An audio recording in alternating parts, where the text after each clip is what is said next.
Les sirènes et les alertes n'arrêtent quasiment pas ici en Israël.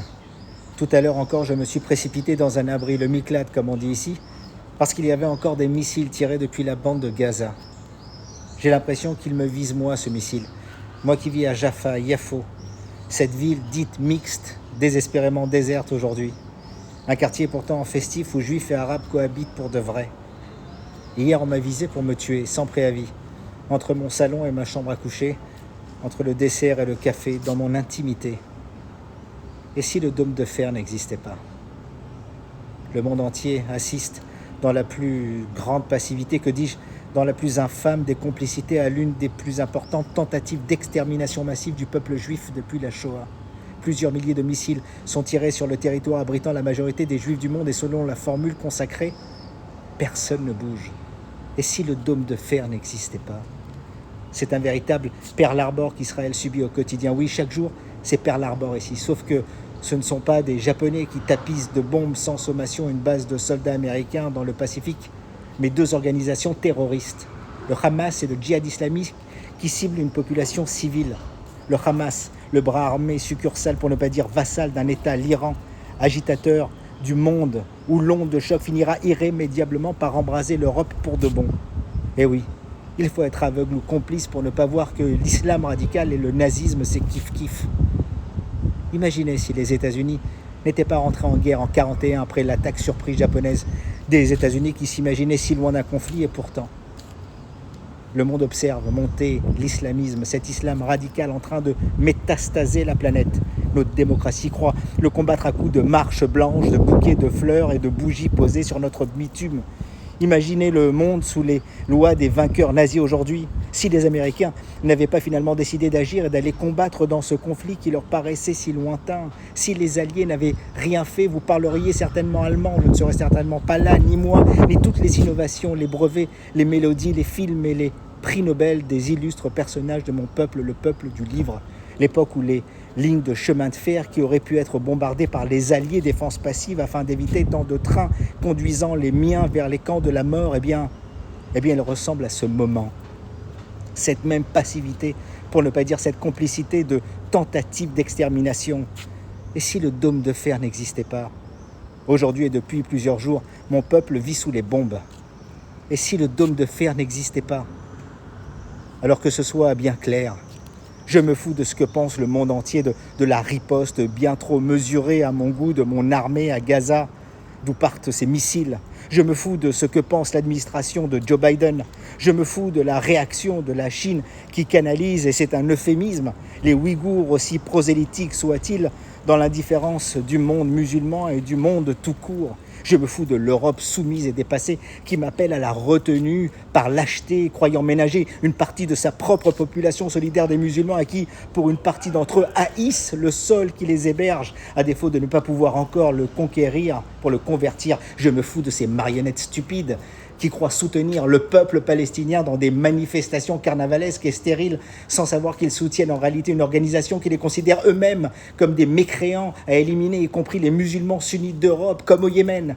Je soutiens les Palestiniens. Oui, j'ai de la compassion pour cette population opprimée. Il y a de quoi plaindre ces Arabes qui vivaient en Palestine du mandat britannique et qui ont été manipulés, bannis, trahis, à qui des élites corrompues ont menti et instrumentalisé depuis des décennies. Palestiniens de Ramallah ou de Gaza, je vous le jure, nous avons le même combat. Je suis allé à Ramallah avec mon fils, oui. Je peux dire que ces gens en ont marre de cette corruption, marre de ces milliards dépensés dans des tunnels à Gaza ou des armes qui les terrorisent eux-mêmes, marre de ce manque de liberté étouffé d'abord par leurs propres leaders, des milliardaires qui font de la cause palestinienne leur business. C'est à vomir. Le nationaliste Yasser Arafat a laissé des milliards de dollars dans des comptes en Suisse. Combien de routes, combien d'écoles, combien d'hôpitaux avec ça? Et puis tiens, toi qui manifestes et qui sais tout, est-ce que tu sais combien de Gazaouis est-ce que l'on peut vacciner avec une seule requête envoyée? 5000. 5000 Palestiniens, 5000 doses de vaccins contre un seul de ces missiles envoyés pour tuer. Ces Palestiniens en ont marre de vos offuscations bidons. Ils vous voient gesticuler et combler votre vide existentiel en prenant leur cause comme des idiots avec vos pancartes Free Gaza, sans savoir pour la plupart placer la ville sur la carte, sans même imaginer que c'est du Hamas et du djihad islamique qui rêvent d'être libérés à Gaza. France Insoumise et autres gogos, faux bobos et vrais fachos, antisémites déguisés en antisionistes, ou toi qui manifestes de bonne foi croyant défendre une cause juste, tu te trompes de cible, tu te trompes de combat. L'ennemi du Palestinien de la rue, crois-moi, ce n'est pas Israël qui n'est pas présent là-bas, tout en fournissant beaucoup de biens et services vitaux dans l'électricité. Les ennemis du Palestinien de Gaza, ce sont bel et bien les milices armées du Hamas, du djihad islamique et leurs chefs de gang. Le Maroc, Bahreïn, le Soudan ou les Émirats arabes l'ont bien compris. Ce n'est pas Israël l'ennemi. Les 2 millions de Palestiniens parqués dans 365 km² ne peuvent rien dire sous peine de représailles. Ils sont bâillonnés, intimidés, torturés, alors qu'ils rêvent. Ils rêvent comme tout un chacun de paix, de tranquillité, simplement, comme ici à Yafo, à tous ces révolutionnaires de banlieue et de salons, je dis, allez manifester pour dire plutôt que ça suffit de manipuler et soumettre ces populations. Insurgez-vous de l'utilisation d'enfants palestiniens en bouclier humain. Arrêtez d'être une masse de crétins complices de businessmen qui ont bercé des générations de réfugiés d'un mensonge historique à des fins oniriques pour mieux financer leur palais. Comment Gaza ne ressemble pas encore à Dubaï avec ses gratte-ciels et ses yachts. Ces 365 km² ont reçu plus d'argent du monde entier que tout le continent africain. Mes chers voisins arabes, vous qui vivez sur la Judée biblique à Haïfa ou Tel Aviv, on vous ment. Cette terre n'est pas à vous. Vous y êtes ici comme chez vous, mais elle n'est pas à vous. Les Arabes qui ont pris la nationalité israélienne, qui vivent ici et qui y prospèrent le savent. Vous êtes les bienvenus dans le respect de votre culte et de votre culture si riche. Vos muezzins appellent à la prière dans les villes d'Israël. Vous avez le droit de vote, vous êtes représentés au Parlement. Vous êtes comme chez vous à Yafo, Jérusalem ou Akko, dans nos écoles ou nos hôpitaux. Mais se peut-il au pain de terre, ce qui n'était qu'un bout de désert est à moi. Moi, juif, je n'ai rien d'autre, ni nulle part où aller si l'on venait encore à me persécuter. Sans Israël, État juif, État des juifs, on viendrait encore me chercher pour essayer encore de m'exterminer. Et si tu ne veux pas vivre en paix chez moi, en sécurité et dans le respect de mes institutions, il y a assez de terre arabe pour t'accueillir, toi et tous tes frères musulmans. Je suis ici chez moi et je ne te laisserai pas ma place. Il y a assez d'États musulmans si tu ne veux pas vivre avec moi. L'hospitalité arabe ne peut pas s'arrêter à leurs frères qui vivaient sous le mandat britannique ou avant dans l'Empire ottoman, n'est-ce pas? Il faut arrêter de se dire des conneries. C'est Pearl Harbor ici. Je me fous de vos condamnations.